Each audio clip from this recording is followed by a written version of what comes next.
The scorching Arizona sun beat down mercilessly on the dusty trail leading west from Tombstone, where wagon wheels had carved deep ruts into the hardpan earth.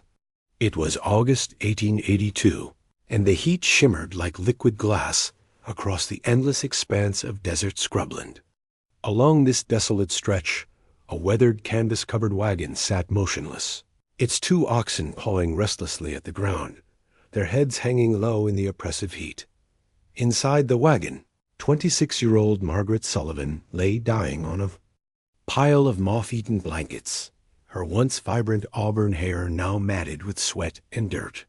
The consumption had been eating away at her lungs for months, and each labored breath sent sharp pains through her chest like broken glass. Her pale hands clutched a faded photograph of their family farm back in Missouri, the only reminder of happier times, before their parents died and left her in the care of her 3 older brothers. Before we dive deeper into Margaret's desperate struggle and the mysterious stranger who would change everything, take a moment to subscribe and let us know in the comments which state you're watching from. Your support helps bring more untold Western stories to light. Those brothers, Tom, Jake, and Samuel, had grown tired of caring for their sickly sister during their journey to California's gold fields. This morning, after heated arguments that Margaret could hear through her fevered haze, they had made their cold-hearted decision. While she drifted in and out of consciousness, they unhitched one of the oxen, loaded their supplies onto their horses, and rode away without so much as a goodbye. They left her with barely 2 days' worth of water and the dying ox that could barely stand. "Please don't leave me here," she had whispered when she realized what was happening, but her voice was too weak to carry beyond the wagon's canvas walls. The sound of hoofbeats fading into the distance had been her answer but now, as the sun reached its peak.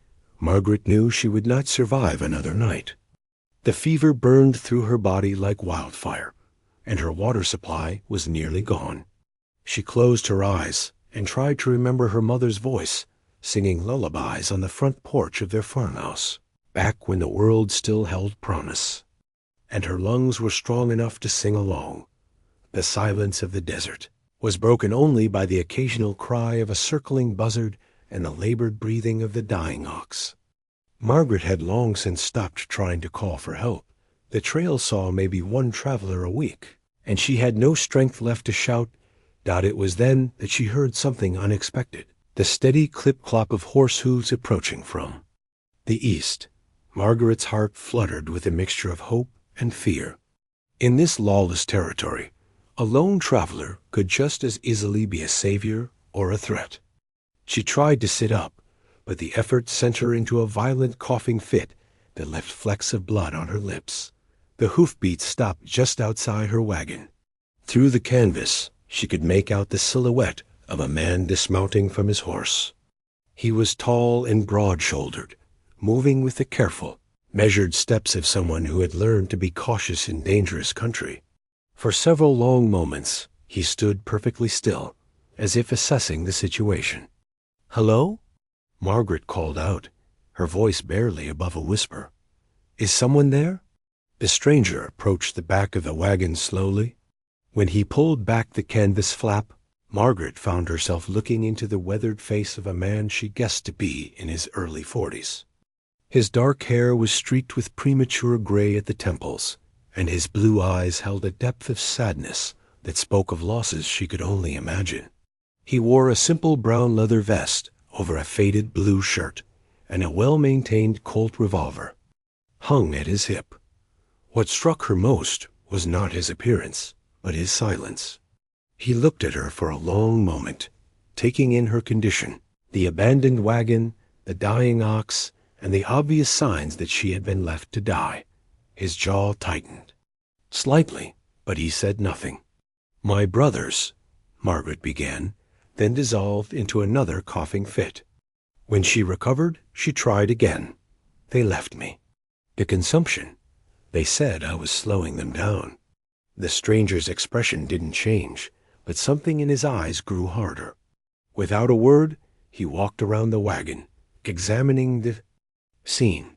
He checked the ox, which lifted its head weakly at his approach. Then he returned to Margaret's side, and still in complete silence, lifted his canteen to her lips. The water was the most beautiful thing Margaret had ever tasted.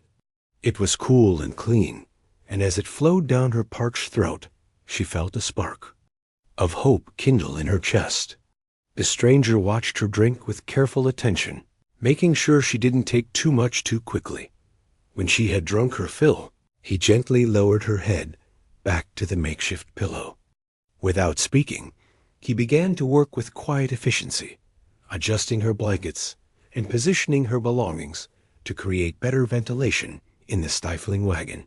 His movements were deliberate and caring, like a man who understood suffering and chose to ease it wherever he could.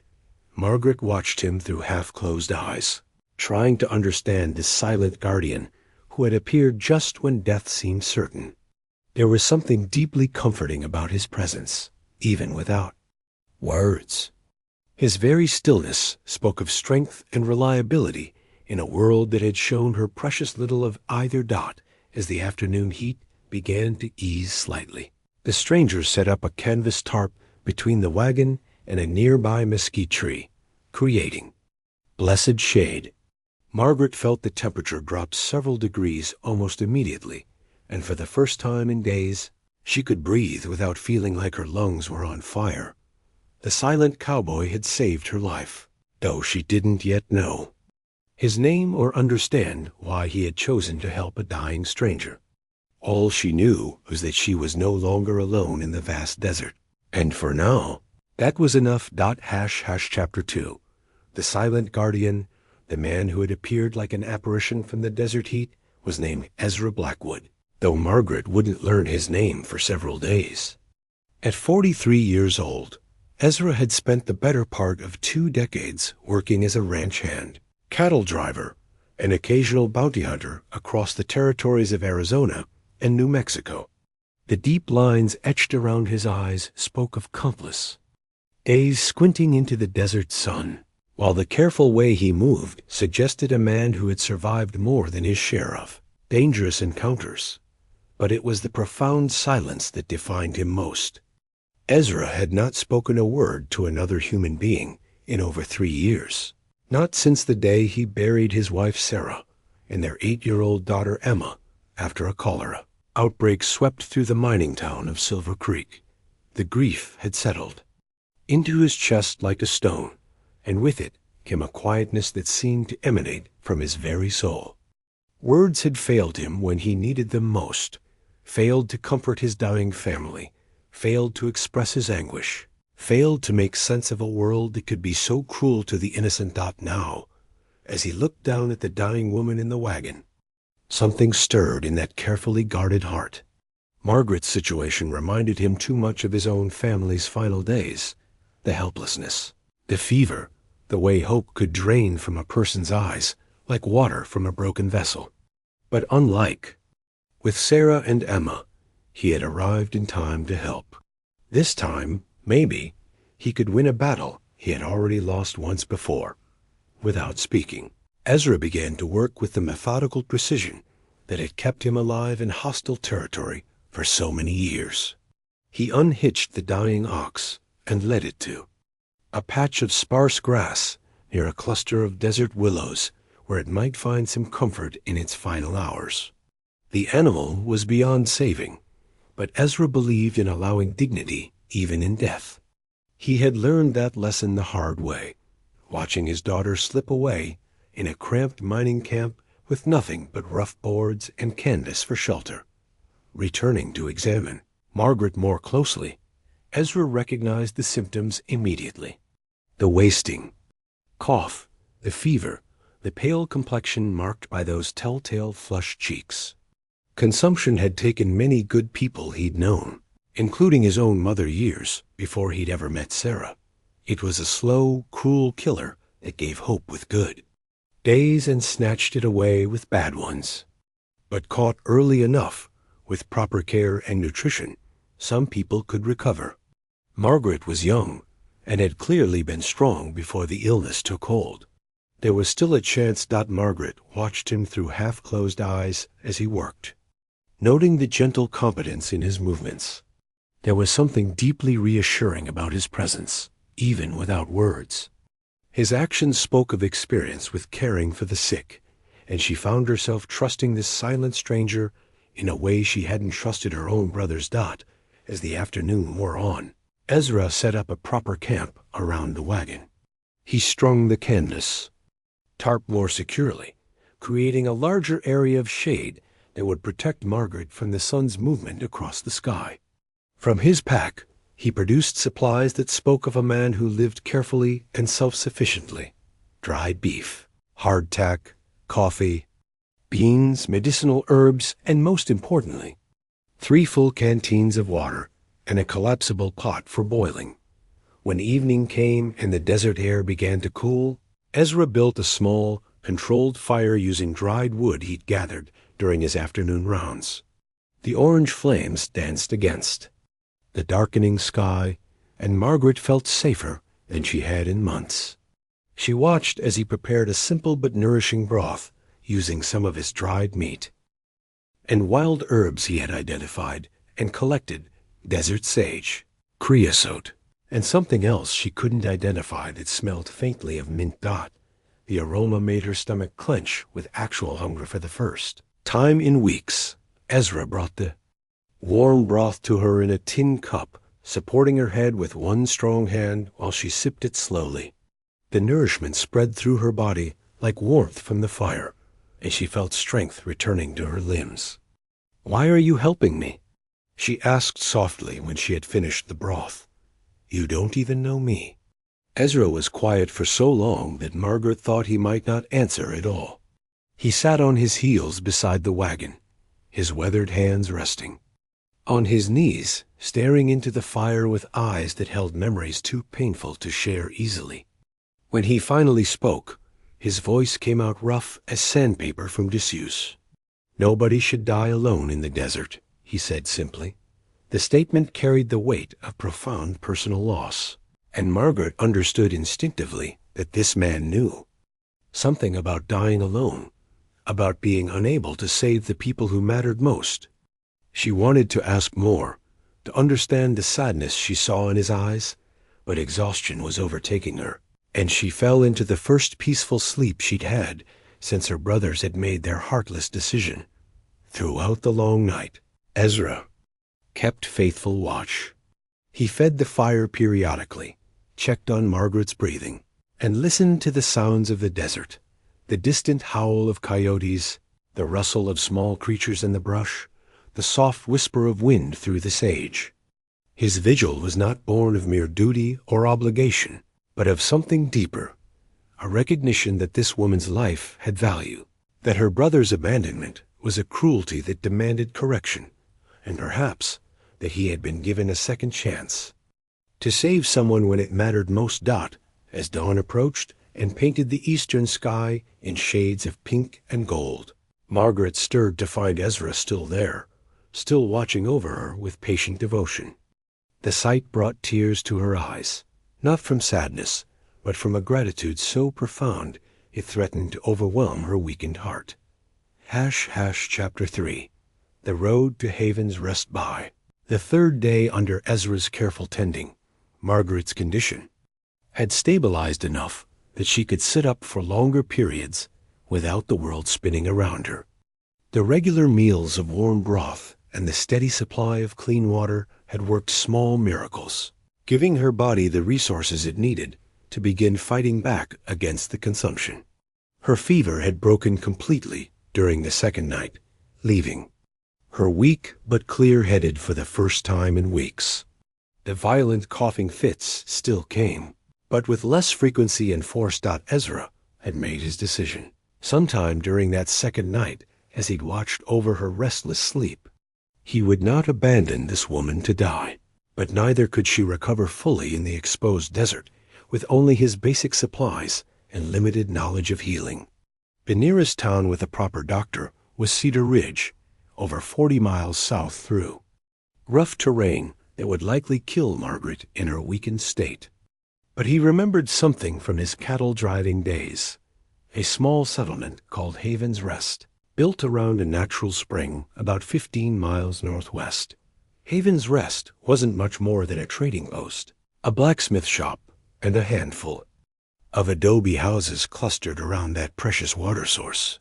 But it was run by the Herrera family, Mexican settlers known throughout the territory for their kindness to travelers in need. More importantly, old Miguel Herrera had learned the healing arts from his grandmother, a curandera who had treated everything from snake bites to difficult births with remarkable success. If anyone could help Margaret recover fully, it would be Miguel and his wife Rosa. On the morning of the fourth day, Ezra began preparations for the journey to Haven's Rest. He fashioned a more comfortable bed in the wagon, using his own bedroll and extra blankets, creating a nest of soft materials that would cushion Margaret from the worst jolts and bumps of the rough desert trail. He also rigged a suspension system using rope and leather strips to reduce the jarring impact that could aggravate her lung condition.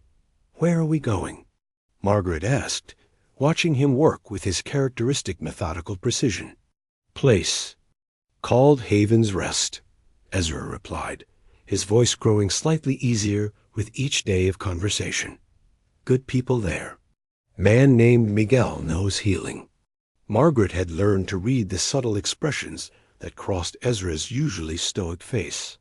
When he spoke of this place and these people, something in his eyes conveyed absolute trust and confidence. If Ezra believed they could help her, then she would trust his judgment completely. The dying ox had passed peacefully during the night, and Ezra took time to bury it properly with the same quiet respect he showed all living things. Margaret watched him work, understanding more each day that this man's capacity for compassion extended far beyond human suffering. There was something almost sacred in the way he approached death, neither fearing it nor treating it carelessly, but acknowledging it as a natural part of life that deserved dignity. The journey to Haven's Rest stretched across 2 full days, with Ezra maintaining a careful pace that balanced the need to reach, helped quickly with Margaret's requirement for gentle treatment. He stopped frequently to check on her comfort and ensure she was drinking enough water. During the hottest parts of each day, he would halt the wagon completely and set up the canvas tarp for additional shade, allowing Margaret to rest while he tended to his horse and kept watch for other travelers or potential threats. The desert landscape gradually changed as they traveled northwest, becoming slightly less harsh and more varied. Occasional stands of cottonwood and willow trees marked seasonal water sources, while the distant mountains grew more distinct against the horizon. Margaret found herself actually enjoying parts of the journey, sitting up in the wagon bed and watching the endless variety of desert plants and wildlife that Ezra would point out wordlessly. Roadrunners darting between cacti, hawks circling overhead, and once a small herd of pronghorn antelope in the distance. It was during one of their midday rest stops that Margaret began to learn more about her silent guardian. She had noticed the initials carved into his rifle stock, EB, for Sarah and Emma, and finally worked up the courage to ask about them. "Your family?" she said gently, gesturing toward the rifle where he was cleaning it with his usual careful attention. Ezra's hands stilled on the weapon for a moment. When he looked up, Margaret saw a pain so deep and raw it made her own suffering seem small. By comparison, "Wife and daughter," he said simply, his voice barely above a whisper. "Lost them 3 years back." "I'm sorry," Margaret said, her heart aching for this man who had already endured so much loss. "What happened to them?" "Cholera outbreak in Silver Creek," Ezra replied, each word seeming to cost him effort. "Nothing I could do but watch them fade away. Buried them on the hill overlooking the valley Sarah loved so much." The parallel, too. Her own situation was unmistakable, and Margaret felt tears sting her eyes as she realized that in saving her, Ezra was perhaps trying to save the family he had been powerless to help. She understood now why he had stopped speaking to most people. why he carried himself with such careful solitude. Words had failed him when he needed them most, so he had chosen silence rather than risk their betrayal again. "Is that why you stopped talking?" she asked softly. Ezra nodded slowly. "Couldn't find words that mattered anymore after they were gone. Still can't, mostly." Margaret reached out and touched his weathered hand with her thin fingers. "Your actions speak louder than any words ever could, Ezra. You saved my life when my own brothers left me to die. That means everything." That evening, as they made camp for their second night on the trail, Margaret felt strong enough to sit by the fire while Ezra prepared their meal. She watched him work in comfortable companionship, marveling at how much she had come to value this quiet man's presence in her life. He asked for nothing in return for his kindness, expected no gratitude or promises, and yet he continued to care for her with a tenderness that spoke of a naturally generous heart that grief had wounded, but not destroyed. Tomorrow they would reach Haven's Rest and the next phase of her recovery. But tonight, under the vast canopy of desert stars, Margaret felt something she hadn't experienced in years. She felt truly cared for, truly valued as a human being worthy of protection and kindness. Chapter 4. Haven's Rest and New Beginnings. Settlement of Haven's Rest appeared before them like an oasis in the late afternoon heat. Its adobe buildings with red-tiled roofs, clustered around a natural spring that fed a small pond bordered by ancient cottonwood trees. The sound of flowing water was like music to Margaret's ears after days of desert silence, and the sight of genuine green vegetation made her eyes fill with tears of relief and gratitude. Miguel Herrera emerged from the trading post before their wagon had even come to a complete stop. He was a compact, weathered man in his 60s with silver-streaked hair and hands that spoke of a lifetime of honest labor. His wife Rosa appeared beside him, wiping flour from her apron and shading her eyes against the sun to better assess these unexpected visitors. Their 3 youngest children peered around the corner of the building with the natural curiosity of young ones who saw few strangers in their remote settlement. Ezra dismounted and approached Miguel with his characteristic quiet respect. The 2 men conversed in low tones for several minutes, their voices too soft for Margaret to hear clearly, but she could see Miguel's expression grow increasingly serious as Ezra explained the situation. When Rosa heard the word consumption mentioned, she immediately stepped forward and took charge with the natural authority of a woman who had raised 6 children and tended countless sick travelers over the years. "Bring her inside quickly," Rosa commanded, her English heavily accented but perfectly clear. "The afternoon sun is too harsh for someone with lung sickness." Miguel helped them carry her. Within minutes, Margaret found herself being carefully lifted from the wagon by Ezra and Miguel working together, and carried into the Herrera family's adobe home. The thick walls kept the interior blessedly cool, and Rosa had already begun preparing a bed in a small room that faced north, away from the harsh desert sun. Clean white sheets that smelled of sage and soap, soft pillows stuffed with duck down, and the pleasant scent of herbs drying from the ceiling beams. It felt like the closest thing to heaven Margaret had experienced in months. "You are safe now, Mia," Rosa said softly, using the Spanish endearment as she helped Margaret out of her travel-stained dress and into a clean cotton nightgown that belonged to one of her grown daughters. "My Miguel, he knows the old ways of healing that his abuela taught him. And you have a very good man watching over you, I think." Through the window, Margaret could see Ezra tending to his horse with his usual methodical care. Miguel had approached him again, and this time their conversation lasted much longer. She watched as Miguel gestured toward the blacksmith shop, the small corral behind the trading post, and the various outbuildings that comprised their little settlement. Then she saw Ezra give one of his characteristic single nods. The gesture she had learned meant complete agreement. "He's staying?" Margaret asked Rosa hopefully, though she tried to keep the eagerness out of her voice.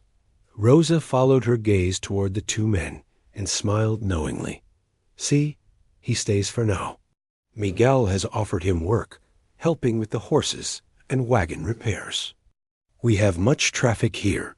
Many travelers need supplies and blacksmith services before continuing their journeys. Your Ezra has good hands for such work, and we can use the help. He's not my Ezra, Margaret protested weakly, though the words carried no real conviction. Rosa's smile grew even wider as she tucked the clean sheets around Margaret's thin frame. No? Then why does he look at this house every few minutes to be certain you are comfortable? Why does he ask 3 times about the medicines Miguel plans to give you? A man does not show such care for a stranger, Mia. Over the following days, Margaret began to understand the truth in Rosa's observations. Ezra had taken up residence in a small room above the blacksmith shop, close enough to respond quickly if Margaret needed anything, but far enough to maintain the respectful distance appropriate for an unmarried man and woman.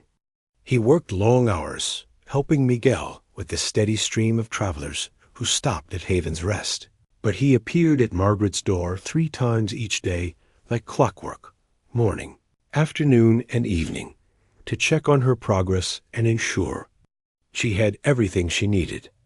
Miguel's healing knowledge proved as extensive as Ezra had promised. The older man prepared special teas from desert plants that eased Margaret's cough and helped clear her lungs. He made poultices for her chest. That smelled strongly of herbs Margaret couldn't identify, but that seemed to ease the tightness in her breathing. Most importantly, he and Rosa together created a routine of proper nutrition, rest, and gentle exercise that began to rebuild Margaret's strength day by day. The consumption, it is like a fire in the lungs, Miguel explained to Margaret one morning. As he prepared her daily tea, we must starve the fire while feeding the body. Good food, clean air, plenty of rest, and the right medicines. Your body will remember how to be strong again. Margaret's recovery was slow but steady. By the end of her first week at Haven's Rest, she could walk to the kitchen for meals without becoming winded. By the second week, she was helping Rosa with simple cooking tasks and mending clothes. The color returned to her cheeks, and the violent coughing fits became increasingly rare. Throughout this recovery, Ezra remained a constant, quiet presence. He never intruded or overstayed his visits, but Margaret came to depend on seeing his weathered face in her doorway each evening. There, conversations were still brief. Ezra's years of silence weren't easily overcome, but they grew more comfortable with each passing day. You're getting stronger, he observed one evening as Margaret sat on the front porch of the Herrera home, watching the sunset paint the desert sky in brilliant oranges and reds. Thanks to you, Margaret replied, and to Miguel and Rosa. You brought me to exactly the right place. Ezra settled onto the porch step beside her, maintaining a respectful distance, but close enough that she could feel the solid comfort of his presence. Still got a ways to go before you're completely well. Margaret nodded, understanding that he was right. The consumption wasn't completely gone, might never be completely gone, but she was winning the battle against it. More importantly, she was beginning to think about what came next, about building a life rather than simply surviving each day. And increasingly, those thoughts included the quiet man who had saved her life and continued to watch over her with such devoted care. Chapter 5. Love in the Desert 3. Months had passed since Ezra had found Margaret dying in that abandoned wagon, and the transformation was remarkable to behold. The pale, wasting woman he had carried to Haven's Rest had been replaced by someone with roses in her cheeks and light in her eyes. Margaret moved with increasing strength and confidence, helping Rosa with the cooking and housework, tending the small garden behind the Herrera home, and even assisting Miguel with preparing medicines for other travelers who arrived sick or injured. The autumn of 1882 brought cooler temperatures to the Arizona desert, making outdoor work more pleasant and Margaret's recovery even more pronounced. Her cough had nearly disappeared, returning only occasionally during dusty windstorms or times of particular exertion. Miguel declared himself satisfied with her progress, though he cautioned that she would need to be careful for the rest of her life to avoid the consumption's return. During these months, something else had been growing alongside Margaret's physical recovery, something neither she nor Ezra spoke of directly, but which Rosa observed with the knowing eyes of a woman who had been happily married for over 30 years. The quiet cowboy and the woman he had saved were falling in love with the careful, gradual certainty of sunrise, though both seemed almost afraid to acknowledge it. Ezra's daily visits to check on Margaret had evolved into longer conversations on the front porch in the evenings. He still wasn't a talkative man by any measure, but Margaret had learned to read the subtle expressions that crossed his weathered face, and he had begun to share small pieces of his past beyond the tragic loss of his family. She learned that he had grown up on a farm in Kansas, that he had served briefly in the Union Army during the final year of the Civil War, and that he had come west seeking opportunities that the war-torn East couldn't provide. Never planned to stay in the territories this long, he admitted one evening as they sat watching the stars emerge in the clear desert sky. Always figured I'd head back to Kansas eventually, maybe buy some land and settle down proper. What changed your mind? Margaret asked, though she suspected she already knew the answer. Ezra was quiet for a long moment, his calloused hands resting on his knees. After Sarah and Emma died, didn't see much point in settling anywhere. Seemed easier to keep moving, not get attached to places or people. And now? He turned to look at her directly, and Margaret saw something in his blue eyes that made her heart race despite her weakened condition. Now I'm thinking maybe it's time to stop running from the possibility of attachment. The conversation might have continued in a more romantic direction, but it was interrupted by the arrival of a freight wagon carrying urgent news from Tombstone. The driver, a grizzled man named Pete Carroll, who regularly carried mail and supplies between settlements, brought word that would change everything for Margaret. You wouldn't happen to be Margaret Sullivan, would you? Pete asked as he climbed down from his wagon seat. Got word from the territorial marshal's office about some brothers of yours. Margaret felt her blood turn cold. She had hoped never to hear from or about Tom, Jake, and Samuel again after they had abandoned her to die the desert. What about my brothers? Well, seems they got themselves into some serious trouble over in California. Caught claim jumping and horse stealing. Tom and Jake are dead, killed in a shootout with the rightful owners of a mine they tried to take over. Samuel's in prison, but he's been talking about some sister they left behind in Arizona. Marshal wants to know if you're still alive, and if you want to press charges for abandonment. The news hit Margaret like a physical blow. Despite everything her brothers had done to her, despite the way they had left her to die, they were still her family, the last connection to her childhood and her parents.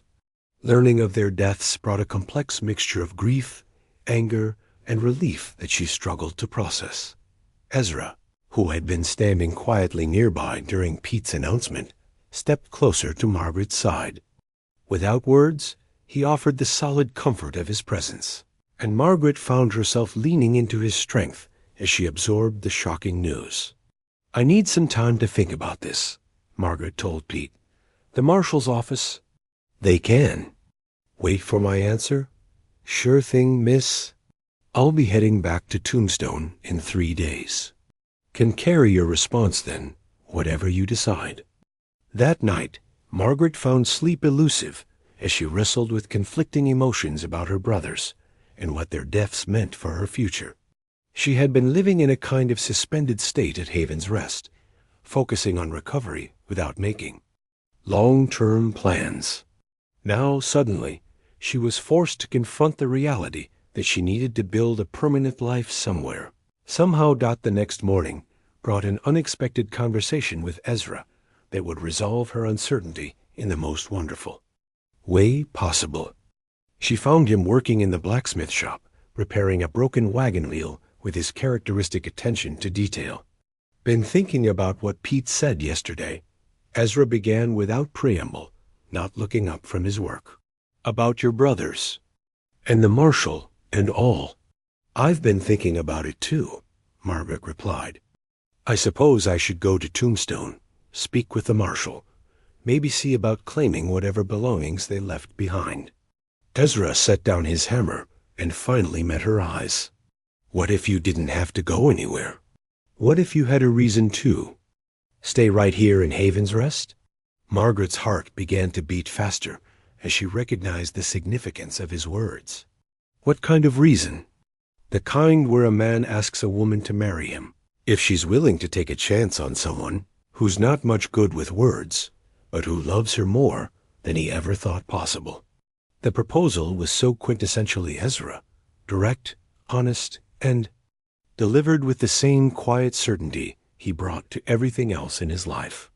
Margaret felt tears spring to her eyes, but they were tears of joy rather than sadness. "Are you asking me to marry you, Ezra Blackwood?" "I am," he replied simply. "Been wanting to ask for weeks now, but figured I should wait until you were strong enough to say no, if that's what you wanted."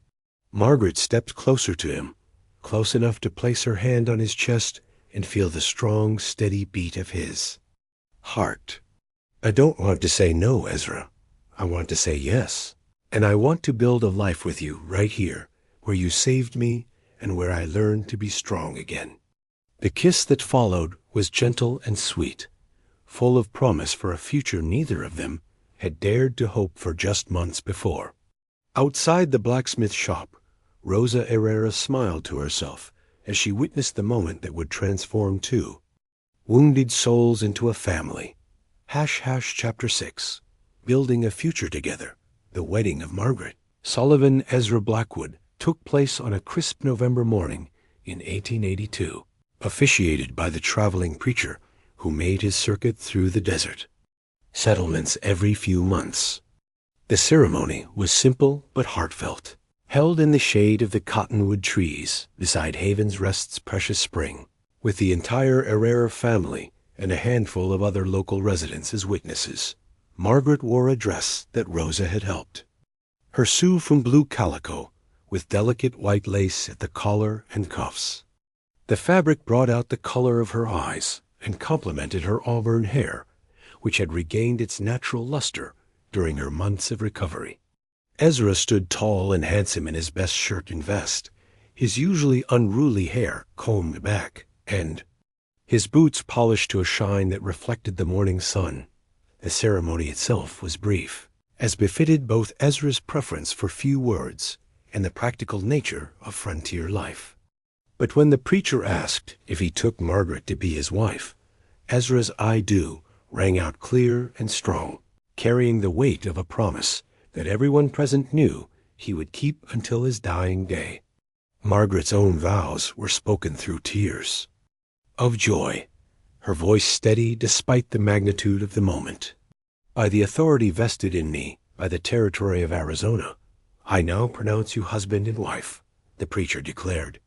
"Ezra, you may kiss your bride." The kiss was gentle and reverent, witnessed by the desert sky and celebrated by the small community that had taken both of them in when they needed shelter and healing. Rosa Herrera wept openly with happiness, while Miguel beamed with the satisfaction of a man who had watched two wounded souls find completeness in each other.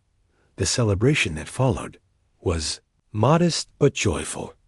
Rosa had prepared a wedding feast using supplies contributed by everyone in the settlement: roasted chicken, fresh bread, beans cooked with herbs from her garden, and a special cake made with precious eggs and sugar that Pete Carroll had brought on his last supply run from Tombstone. The children played music on a fiddle and harmonica, while the adults shared stories and offered toasts to the new couple's happiness. As evening approached, and the celebration wound down, Ezra and Margaret found themselves alone together for the first time as husband and wife. Ezra had spent the previous weeks building a small adobe house of their own, located close enough to the main settlement for safety and community, but far enough away to provide privacy.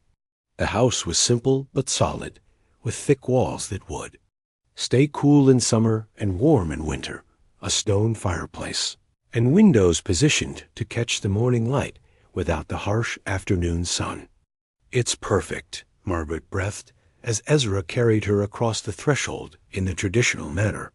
"It's everything I ever dreamed of having, a real home with someone who truly loves me." The interior was sparse but comfortable. Ezra had built most of the furniture himself, a sturdy table and chairs, a bed frame that would accommodate the mattress.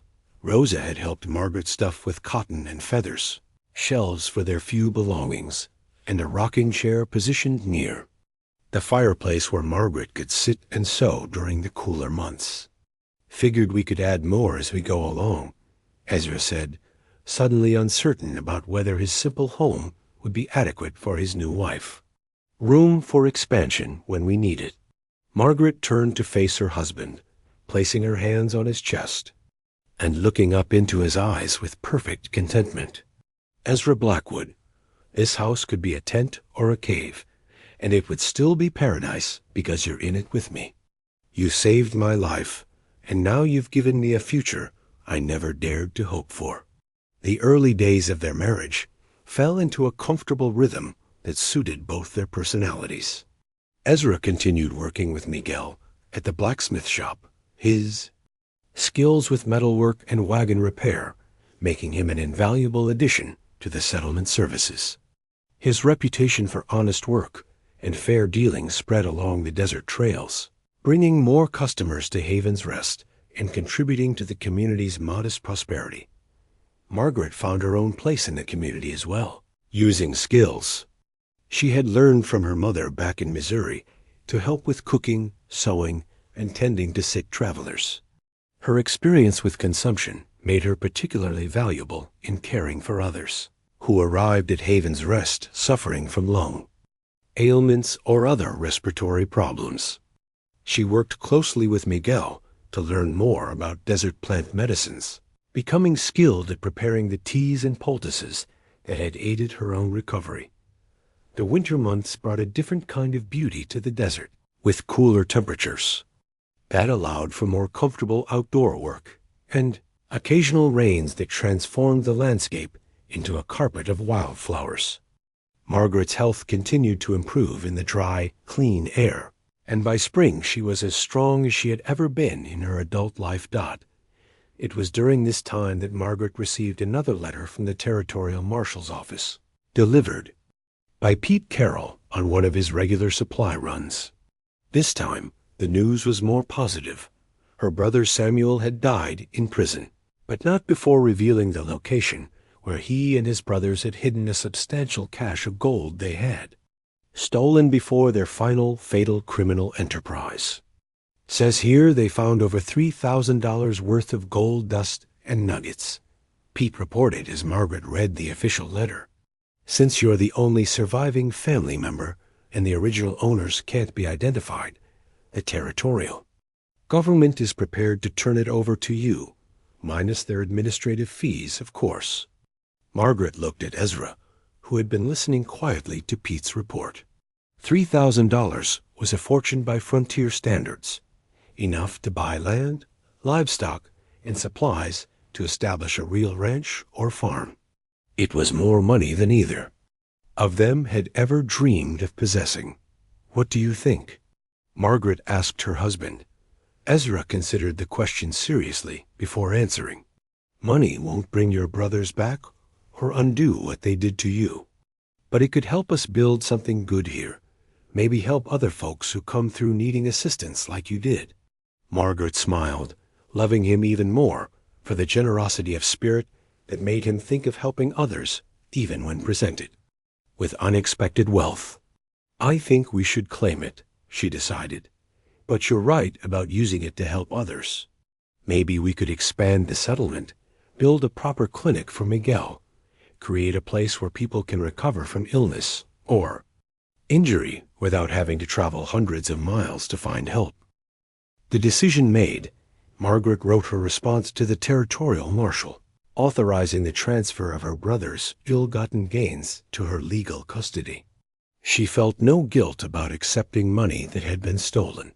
Her brothers had forfeited any moral claim to it when they chose a life of crime, and she intended to use it for purposes they never would have considered. By late spring, the gold had been delivered to Haven's Rest, and Margaret and Ezra began making plans for expanding the settlement. Working with Miguel and Rosa, they designed a larger clinic building with proper beds for patients who needed extended care, an expanded pharmacy for storing and preparing medicines, and living quarters for traveling doctors or specialists who might visit the remote settlement. We could call it the Sullivan Blackwood Medical Station, Rosa suggested as they reviewed the architectural plans Miguel had sketched out. Let people know this is a place dedicated to healing and helping. Margaret felt a warm glow of satisfaction as she contemplated the legacy they were creating. Her brothers had used their abilities to take from others and cause harm, but she and Ezra would use the fruits of their crimes to give help and hope to people who needed it most. It seemed like a kind of justice that her parents would have appreciated. Construction began in earnest that summer, with Ezra overseeing the building work, while Margaret focused on ordering medical supplies and equipment from suppliers in Tucson and Phoenix.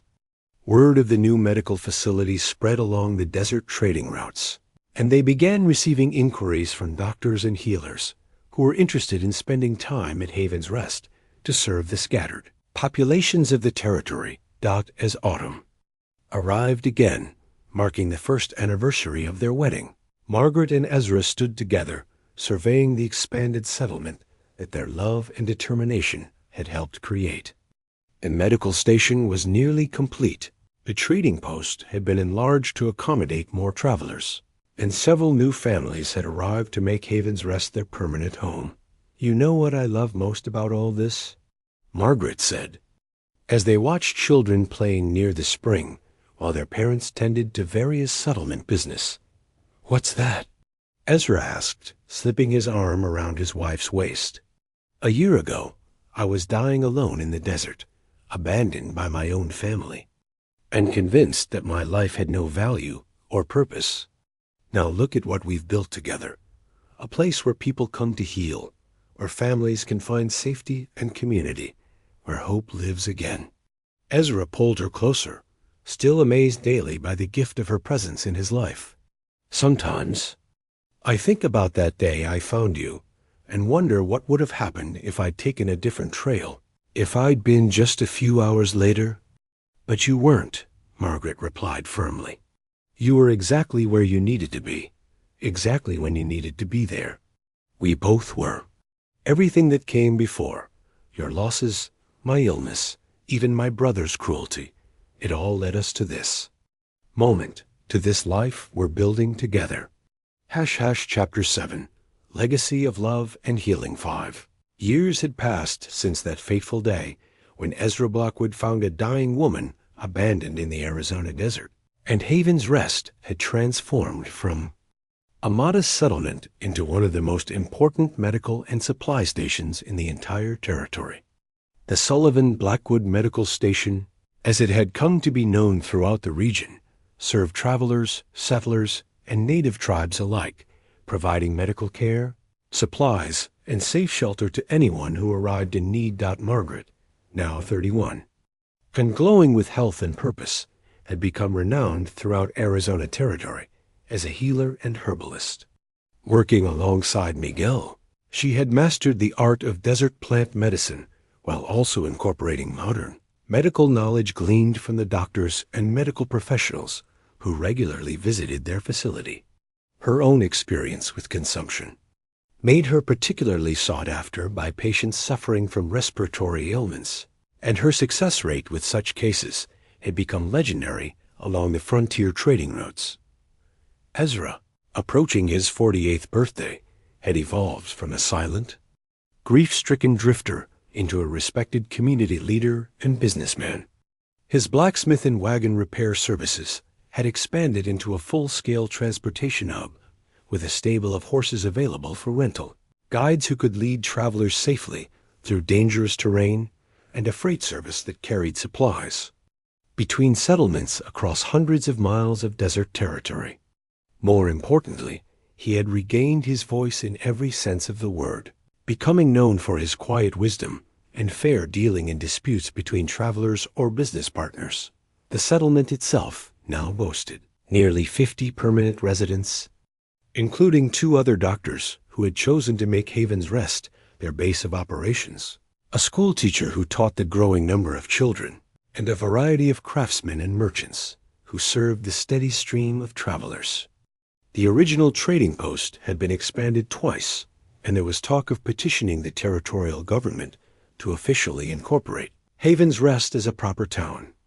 On this particular morning, in early autumn 1887, Margaret stood on the front porch of their home, watching Ezra work with a group of local men to raise the frame of yet another new building, this one destined to become a proper church where the traveling preacher could hold services during his monthly visits.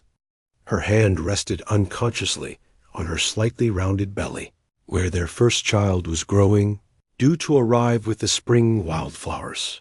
The pregnancy had been a surprise and a joy that had brought tears to both their eyes when Margaret had shared the news with Ezra 3 months earlier. At their ages, they had assumed children might not be part of their future together, but life had proven full of unexpected gifts for people willing to remain open to possibility. Double quotes Mrs. Blackwood. A young voice called from behind her. Margaret turned to see 10-year-old Lucy Herrera, Miguel and Rosa's youngest daughter, approaching with a leather satchel slung over her shoulder. Papa says there's a family coming in from the East Trail. They have a sick baby, and they're asking for you specifically. Margaret nodded, immediately shifting into the focused, competent demeanor that had made her so effective as a healer. Tell your father I'll be at the clinic in 5 minutes. Have him prepare the examination room and heat water for sterilizing instruments. As Lucy ran off to deliver the message, Margaret gathered her medical bag and hurried toward the clinic building. This was the part of her life that gave her the greatest satisfaction, using her skills and experience to help others avoid the suffering she had endured, ensuring that no one else would have to face illness or injury without hope of recovery. Family that awaited her consisted of a young couple in their 20s, with a baby girl who appeared to be about 6 months old. The infant was clearly very ill, running a high fever and struggling to breathe. The parents, dusty and exhausted from hard travel, looked at Margaret with the desperate hope of people who had traveled hundreds of miles based on stories they'd heard about the miraculous healing that took place at Haven's Rest. We came from New Mexico territory, the father explained as Margaret gently examined the baby. Heard tell that there was a woman here who could cure lung sickness, who'd been saved from consumption herself and now helped others. Our little Sarah, she's been getting worse for weeks, and the doctor in Santa Fe said there wasn't nothing more he could do. Margaret's heart ached as she recognized the symptoms, early-stage pneumonia that could easily progress to something more serious without proper treatment. But this was exactly the kind of case where her experience and Miguel's plant medicines could make the difference between life and death. You did the right thing coming here, Margaret assured the worried parents. This looks serious, but it's something we can treat if we act quickly. Miguel will need to prepare the respiratory treatment protocol we developed last spring. For the next several hours, Margaret and Miguel worked together to stabilize the baby's condition. They used steam treatments with medicinal herbs to ease her breathing, administered carefully measured doses of fever-reducing plant medicines, and monitored her constantly for signs of improvement or deterioration. Margaret drew on every technique she had learned during her own recovery and in the years since, determined that this child would not suffer the prolonged illness that had nearly claimed her own life stopped by evening. The baby's fever had broken, and her breathing had improved dramatically. The young parents wept with relief and gratitude, offering to pay Margaret whatever she asked for saving their daughter's life. "We don't charge for medical care here," Margaret told them gently. "That's not why we do this work. But if you want to help, you can spread the word to other families who might need our services. And when you're able, maybe you can help someone else who's in trouble, the way we helped you." This had become the unofficial philosophy of Haven's Rest. Help given freely, with the only expectation being that recipients would pass on that assistance to others when they were able. It was a system that worked remarkably well in the harsh, frontier environment, creating a network of mutual support that stretched across hundreds of miles of dangerous territory. As the grateful family settled in for the night in the guest quarters attached to the clinic, Margaret found herself reflecting on the extraordinary journey that had brought her to this moment. 5 years ago, she had been dying alone in the desert, abandoned by her own brothers, and convinced that her life had no value or meaning. Tonight, she had saved a child's life, and tomorrow she would continue the work of healing and helping that had become her calling. Ezra found her sitting on their front porch, watching the stars emerge in the clear desert sky. He settled beside her with the comfortable ease of a man who had found his place in the world and the woman who completed it. "Good day at the clinic?" he asked, though he already knew the answer from the satisfied expression on his wife's face.